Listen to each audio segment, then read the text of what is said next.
ایسا نہیں ہوتا کہ ساری اولاد گستاخ ہوتی ہے، ایسا نہیں ہوتا کہ سارے لوگ اپنے والدین کے نافرمان ہوتے ہیں. ہوتا یہ ہے اولاد اپنے کاروبار میں، اپنے کام کاج میں، اپنی نوکری اور ڈیوٹی میں، اپنے بچوں اور اپنی بیوی کی ضروریات میں اتنا مصروف ہو جاتا ہے، ایک گھر میں رہتے ہوئے ماں باپ کو دیکھا، السلام علیکم کہا، وعلیکم السلام کہا، اور پھر اپنے بچوں میں لگ گئے. کبھی ماں باپ کے پاس بیٹھے ہیں آپ، کبھی ان کی ٹانگیں دبائی ہو، کبھی ان کے ہاتھ کو چوما ہو، کبھی ان کے ماتھے کو بوسہ دیا ہو، کبھی ان کے ساتھ بیٹھ کر گپ شپ کی ہو، کبھی ان کی باتیں سنی ہو. اگر آج آپ کے پاس اپنے ماں باپ کے لیے وقت نہیں ہے، ساری دنیا کے لیے وقت نکالتے ہیں، دوستوں کے لیے وقت ہے،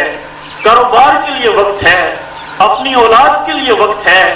اپنی بیوی بچوں سسرالی رشتہ داروں کے لیے وقت ہے، لیکن ماں باپ کے لیے وقت نہیں ہے. وہ گھر میں تنہائی میں بیٹھے پڑے ہوئے اکیلے ہی بس صرف آپ کو دیکھتے ہیں، جی میرا بیٹا اب گھر سے نکل گیا ہے، اب میرا بیٹا گھر میں آ گیا ہے. گھر میں آنے کے بعد بھی وہ اسی طرح تنہا، آپ کے گھر جانے کے بعد بھی اسی طرح تنہا.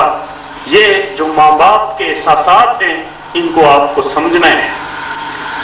انہیں محسوس کرنا ہے کہ میرا بوڑھا باپ مجھ سے کیا توقعات وابستہ کیے ہوئے ہے، میری بوڑھی ماں مجھ سے کیا چاہتی ہے. بعض اوقات ہم یہ بھی سوچتے ہیں کہ گھر کے سارے اخراجات تو بخوبی چل رہے ہیں، ہمارے ماں باپ کو جس چیز کی ضرورت ہوتی ہے، کپڑے کی، جوتے کی، اچھے سے اچھے کھانے کی، وہ تو سب انہیں مل رہا ہے. ان کے کمرے میں ہم نے اے سی بھی لگوا دیے، قالینیں بھی بچھوا دی، اٹیچ واش روم بھی بنوا دیا. میرے ماں باپ تو بڑی آرام کی زندگی گزار رہے ہیں، لیکن انہیں ان مادی سہاروں کی ضرورت نہیں، انہیں آپ کے وقت کی ضرورت ہے. وہ آپ کے ساتھ مل بیٹھ کے اپنے دکھ درد کو بانٹنا چاہتے ہیں، وہ آپ کے ساتھ کچھ شیئر کرنا چاہتے ہیں،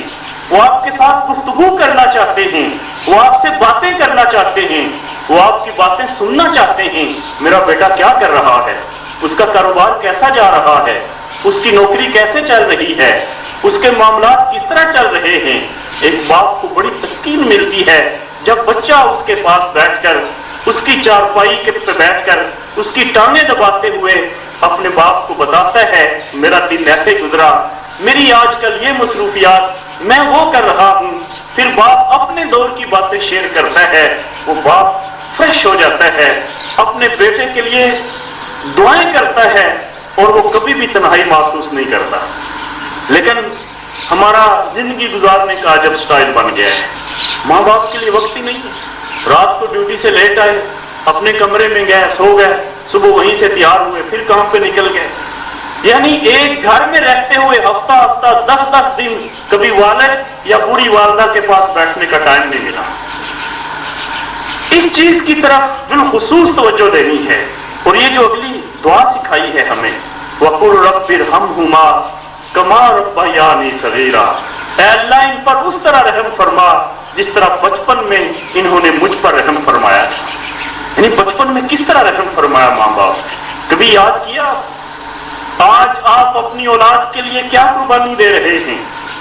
کبھی آپ کے ماں باپ آپ کی خاطر بھی ایسی ہی قربانیاں دیا کرتے تھے. آج آپ اپنے بچوں پر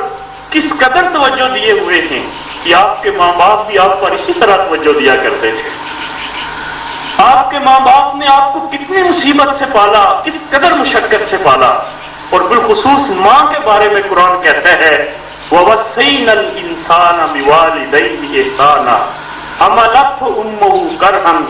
وَوَضَعَتْهُ كُرْهًا وَحَمْلُهُ وَفِصَالُهُ 30 شهرًا، کہ ماں کا تیرا حق ہے، اپنے والدین پر احسان کرو اور دیکھو کہ تمہاری ماں نے کتنی مشقت کے ساتھ تمہیں اپنے پیٹ میں اٹھائے رکھا، کس تکلیف کے ساتھ کہ اس کی جان بھی جا سکتی تھی، اپنی جان اور زندگی پہ کھیل کر آپ کو جنا، آپ کو اس دنیا میں آنے دیا، اور پھر 2-2.5 سال چھاتی سے لگا کر تمہیں اپنا دودھ پلاتی رہی، جھولی میں اٹھاتی رہی. آج تم اسی ماں باپ کو فراموش کر رہے ہو. ان ماں باپ نے اپنے لاڈلے کے لیے کیا کچھ برداشت نہیں کیا ہے. ولادت کی مشقت اٹھائی، دودھ پلایا، اٹھائے پھرتی رہیں، سردیوں کی راتیں آئیں، اٹھ اٹھ کے ڈھانپتی رہیں کہ میرے بچے کو سردی نہ لگ جائے، تم نے بستر گیلا کر دیا، پیشاب کر دیا، وہ خود گیلی جگہ پہ لیٹ گئی، تمہیں خشک جگہ پہ لٹایا کہ میرا بچہ بیمار نہ پڑ جائے، اسے ٹھنڈ نہ لگ جائے۔ گرمیاں آئیں، اپنی ضروریات کا خیال نہیں رکھا، لوڈ شیڈنگ میں بجلی چلی گئی، اپنے ہاتھ والے پنکھے سے، اپنے دوپٹے کے پہلو سے تمہیں ہوا دیتی رہی، دن بھر جاگتی رہی، تمہارے منہ پر کوئی مکھی نہ بیٹھنے پائے، اور ساری رات جاگ کر گزاری کہ میرا بچہ یہ سویا رہے، اپنی غذا کی پرواہ نہیں ہے، بیٹے کے لیے اچھی اچھی غذائیں آ رہی ہیں، اپنے کپڑوں کی پرواہ نہیں ہے، جب بھی پیسے اکٹھے ہوئے اپنے بچوں کے لیے کپڑے خریدے جا رہے ہیں، ہر خوشی بچوں کی خاطر، اپنی کوئی خوشی نہیں رہی، اپنی ضروریات ان کی کوئی اہمیت ہی نہیں رہی، جو کچھ ہے اولاد پر قربان ہو رہا ہے۔ اور کل یہی اولاد بڑی ہو کر اگر اپنے ماں باپ کو نظر انداز کر دے، اگر اپنے ماں باپ کا دل دکھائے، اگر اپنے ماں باپ کو وقت نہ دے پائے، تو اس سے بڑی بدقسمتی اور کیا ہو سکتی